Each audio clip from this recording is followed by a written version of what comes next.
guys, as you can see, I look the same, still in the same spot. Today and tomorrow are going to be our Washington Pickup Parade days, where you guys can come and pick up any of your belongings. And so I'm going to be really busy today and tomorrow, and so I actually filmed these two yesterday. Ha ha ha. So I want to make sure we still got our read alouds in. So we're going to read Chapter 3 of Junie B. Has a Peep in Her Pocket. Chapter 3, Pictures. The next morning, Mother called me for breakfast. "Good morning," said Mother. "Good morning," said Daddy.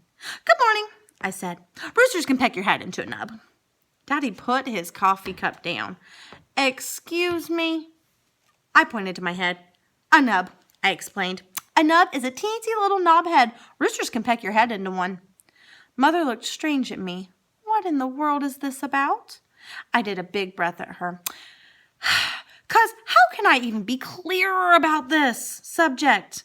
A nub! A nub! A roundish, ballish head knob! Do not tell me that roosters do not peck on you, because on account of we had a pet day at my school, and Meanie Jim brought a rooster to room 9, and that boy is a rooster expert." I looked at her. "Plus also, you said Uncle Billy's rooster was mean too. Right, Mother? Remember that?" Mother looked frustrated at me, and then she put her head on the table, and she didn't come up for a really long time. Finally, she peeked her eyes at Daddy. "Now what?" she said kind of quiet. "Maybe it'll blow over," said Daddy. I shook my head. No, this will not blow over," I told them, "'cause roosters do not listen to reason, and there is nothing we can do about this pecking situation." Daddy rubbed his eyes. "Could we please just change the subject?" he said. "Yeah, only not talking about a nub will not make it go away," I said. "And so that's enough," said Daddy, very growly. I quick stopped talking then, but even after we changed the subject, nubs still kept staying on my mind.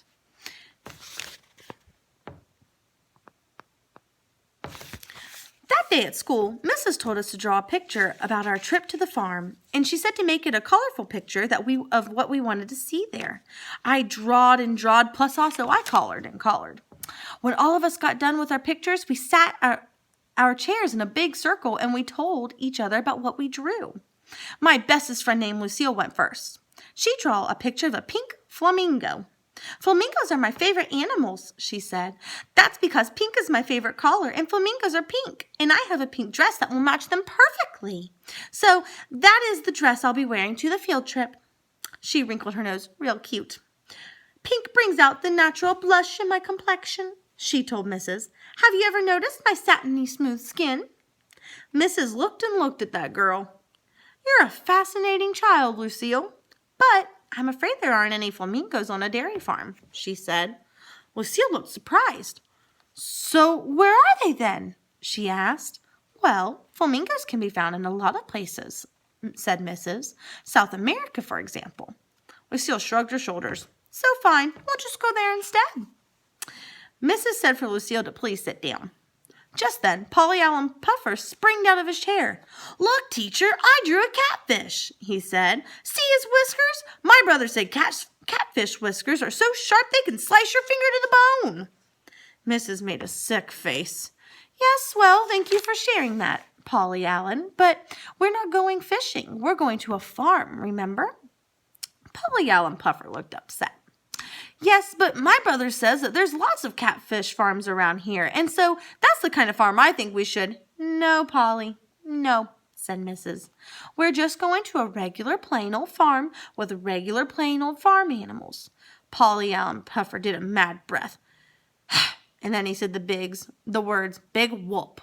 After that, Polly Allen Puffer had to go stand in the hallway.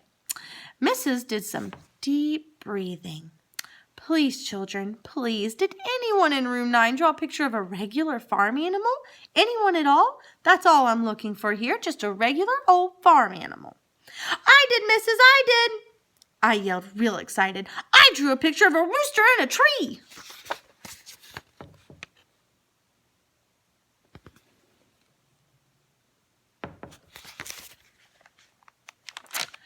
"Oh, Junie B., thank you, that's perfect," she said. I holded it up so she could see it. See it, Mrs.? See how pretty it is?" Mrs. looked at the picture. "Oh, yes, that's a very nice tree, Junie B," she said, "but why is it laying on its side?" "It crashed over in a rainstorm," I said. "Oh," said Mrs. "Oh, dear." She looked even closer. "But I'm afraid I don't see the rooster, honey." I pointed. "There," I said. "See his foot under the branch? He did not get out in time, apparently." Mrs. covered her hand with her mouth. Just then, a girl named Charlotte hollered, "I hate that picture! That's a terrible picture!" I crossed my arms at that girl. "You would not say that if your head was a nub, sister," I said. Meanie Jim laughed real loud. Then Mrs. said for us all to take our chairs back to our tables. And we did not show any more pictures. Tomorrow we will read chapter 4, Cockle-Doodly-Doo. Thanks for tuning in, guys. Have a wonderful day.